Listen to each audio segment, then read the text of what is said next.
Hello दोस्तों, तो स्वागत है आप सभी का एक और नई वीडियो में। और आप देख रहे हैं द रियल इंसिडेंट। और दोस्तों, मैं आपका होस्ट राजू। तो वीडियो में आगे बढ़ने से पहले अगर आप नए हैं तो हमारे चैनल को जरूर सब्सक्राइब करिए और बेल आइकन को प्रेस करिए ऐसी ही रियल इंसिडेंट वीडियो देखने के लिए। दोस्तों, आज की कहानी हमारे ही एक सब्सक्राइबर अमित जी ने शेयर की है, तो आगे की कहानी मैं उन्हीं के पॉइंट ऑफ व्यू से सुनाऊंगा। और दोस्तों, अगर आपके पास भी ऐसी कोई कहानी है तो आप हमें इंस्टाग्राम पर शेयर कर सकते हैं। मेरा नाम अमित कुमार है और मैं उड़ीसा का रहने वाला हूँ। बचपन से ही मैं शर्मीला और खुद में खोया रहने वाला लड़का रहा हूँ। अपने शर्मीले स्वभाव की वजह से कभी मेरे ज़्यादा दोस्त नहीं बने। अकेलेपन से मुझे प्यार हो चला था, पर मेरी यही आदत मुझे इतनी भारी पड़ जाएगी ये तो मैंने कभी अपने सपने में भी नहीं सोचा था। 12वीं कक्षा का मध्यांतर था और छुट्टियाँ चल रही थी। अकेले अकेले बोर होने की वजह से मैंने टाइम पास के लिए मैली विद्या की किताबें पढ़ना शुरू कर दिया। उन किताबों में बहुत सारे मंत्र लिखे थे। वशीकरण करना, किसी को बुखार चढ़ाना, उल्टियाँ कराना, लोगों के बीच झगड़े लगवाना, ऐसे कई सारे टोटके करने के मंत्र उन बुक्स में बताए गए थे। पहले तो मुझे विश्वास नहीं था कि ऐसा भी हो सकता है, पर मैंने खुद एक आध दो मंत्र का प्रयोग खुद पर ही किया।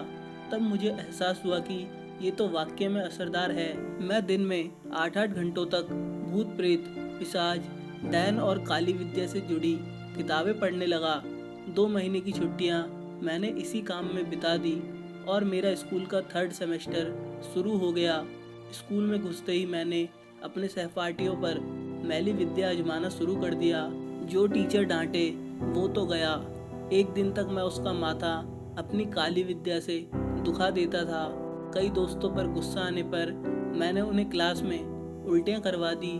दोस्तों को तो छोड़ो, मैंने अपने पापा पर भी एक जादू टोना किया था, जिसके प्रभाव से वो मुझे कभी पैसे देने से मना नहीं कर पाते थे। मैंने घोर साधना करने वाले तांत्रिकों से संपर्क किया। उन लोगों को अपनी मंत्र तंत्र वाली शक्तियाँ दिखाई। उन्होंने कहा कि मैं अगर भूत प्रेत की साधना करूं तो और भी शक्तियाँ प्राप्त कर सकता हूँ। मैं फौरन तैयार हो गया। उन लोगों ने मुझे भूत साधक मंत्र दिए।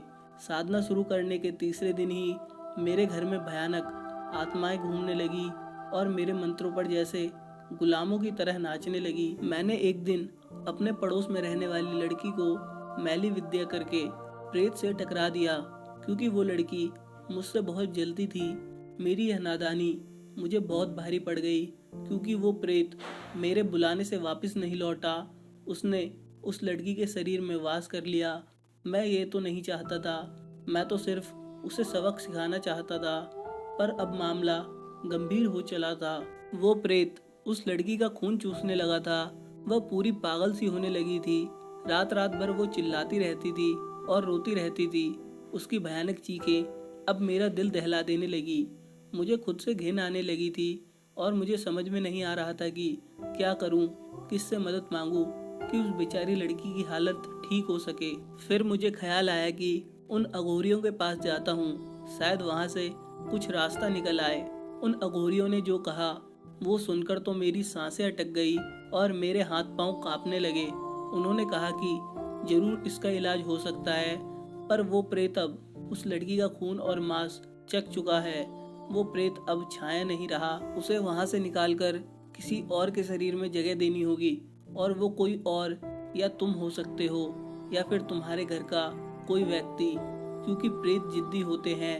वो अपना मनपसंद शरीर तभी छोड़ते हैं जब उसे भेजने वाला या उसका कोई सगा उसे अपने शरीर में जगह दे दे। और उस अघोरी ने यह भी कहा कि प्रेत के चंगुल में वो लड़की कुछ दिन ही जिंदा रह पाएगी और मरते ही वो भी प्रेत ही बनेगी और तुम्हारे शरीर में रहने और तुम्हारा मांस खाने और खून पीने का उसे पूरा अधिकार होगा, क्योंकि तुमने उस पर प्रेत छोड़ा था। अपने पाप मुझे अब इस कदर डरा रहे थे कि मैं तो पागल सा होने लगा था। मैंने फैसला किया कि उस प्रेत को मैं अपने ऊपर लूँगा। इस काम में उन अघोरियों ने मेरी मदद की। वो लोग उस लड़की के घर गए और उस बेकसूर लड़की को उस प्रेत से आज़ाद कराया। अब सजा भुगतने की बारी मेरी है। आज मैं फिर अकेला हूँ, कभी कभी बीमार भी रहता हूँ, पढ़ाई छोड़ दी है और खुद से नफरत हो चली है। वो प्रेत मेरे अंदर रह रहा है। इस बात से मुझे डर तो लगता है पता नहीं कब वो अपना प्रभाव दिखाना शुरू करेगा। उन अघोरियों ने कहा कि इस वक्त मेरा मनोबल मजबूत है, इसीलिए प्रेत अपना प्रभाव नहीं दिखा पा रहा है, पर वो मेरा मांस खाकर और खून पीकर धीरे धीरे प्रबल होगा और फिर मेरे कमजोर पड़ने पर वो तांडव मचाना शुरू करेगा। मैंने उन अघोरियों से पूछा था कि इस प्रेत को मुझसे दूर करने का और कोई उपाय नहीं है, यानी कि उसे किसी और इंसान पर छोड़े बिना दूर करना मुमकिन नहीं होगा। तब उन अघोरियों ने कहा कि बेटा, ये तो तेरे कर्मों की सजा है।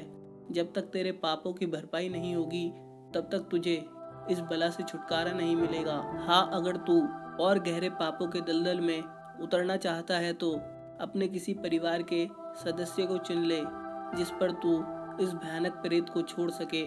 मैंने निश्चय कर लिया कि अब अच्छाई के रास्ते पर चलूंगा और खुद ही अपने पापों की सजा भुगतूंगा, चाहे फिर क्यों ना मेरी जान ही चली जाए। दोस्तों, मेरे लिए दुआ करना। अमित कुमार।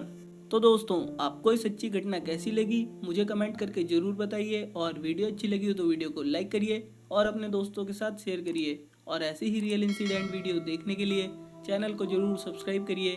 मैं मिलता हूँ आपको इसकी नेक्स्ट वीडियो में, तब तक के लिए गुड बाय, टेक केयर।